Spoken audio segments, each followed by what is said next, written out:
Εν τω μεταξύ, βίντεο από τις κάμερες ασφαλείας του ΆΚΑ που φέρνει στο φως το Sky.gr αποκαλύπτει λεπτομέρειες από το σοβαρό επεισόδιο που σημειώθηκε μεταξύ του Βαγγέλη Μαρινάκη και του Γρηγόρη Δημητριάδη λίγη ώρα πριν από την έναρξη του αγώνα.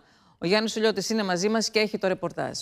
Και είναι αυτό εδώ το βίντεο, Χριστίνα, όπως είπες και εσύ, είναι από κάμερα ασφαλείας του γηπέδου και επιβεβαιώνει απολύτως το ρεπορτάζ του Sky, ο οποίος ήδη από εχθές περιέγραψε ακριβώς πώς εκτελήθηκαν τα γεγονότα. Δείξε μας τι βλέπουμε, λοιπόν, ακριβώς. Τι βλέπουμε εδώ. Εδώ βλέπουμε τον πρώην Γενικό Γραμματέα του Πρωθυπουργικού Γραφείου, τον Γρηγόρη Δημητριάδη, και δίπλα του τον Βαγγέλη Μαρινάκη. Εδώ έχει ξεκινήσει ο διαπληκτισμός. Νωρίτερα θα το δούμε ξανά στο βίντεο.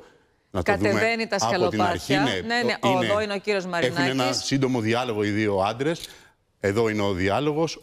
Ο Βαγγέλης Μαρινάκης χτυπά στο πρόσωπο τον Γρηγόρη Δημητριάδη, ο οποίος απαντά γροθοκοπώντας τον στο πρόσωπο. Μετά παρεμβαίνουν τα μέλη της προσωπικής τους φρουράς και το επεισόδιο οδηγείται σταδιακά σε αποκλιμάκωση. Εδώ ξεκινά ο διάλογος. Χαστούκι από τον κύριο Μαρινάκη. Η απάντηση από τον Γρηγόρη Δημητριάδη. Είναι αυτή ακριβώς η σκηνή που δεν είδαμε νωρίτερα στα ερασιτεχνικά βίντεο που από χθες το βράδυ είχαν κυκλοφορήσει. Αυτή είναι η επίσημη κάμερα ασφαλείας από το ΆΚΑ. Μία από τις κάμερες που έχουν καταγράψει την έναρξη του επεισοδίου με τον Βαγγέλη Μαρινάκη να χτυπά τον Γρηγόρη Δημητριάδη και ο Γρηγόρης Δημητριάδης είναι ακριβώς αυτό εδώ το στιγμιότυπο. Να απαντά γροθοκοπώντας τον πρόεδρο του ΠΑΕ Ολυμπιακός και μετά παρεμβαίνουν τα μέλη της φρουράς των δύο ανδρών. Και τώρα, εδώ Γιάννη, είναι ακριβώς το σημείο. Εδώ ακριβώς είναι το σημείο και βλέπετε και τους άνδρες πίσω, όπως είπε και ο Γιάννης, όπου είναι. Το οποίο, επαναλαμβάνω, επιβεβαιώνει στο πλήρως το ρεπορτάζ που ο Sky μετέδωσε και ο Sport FM μετέδωσε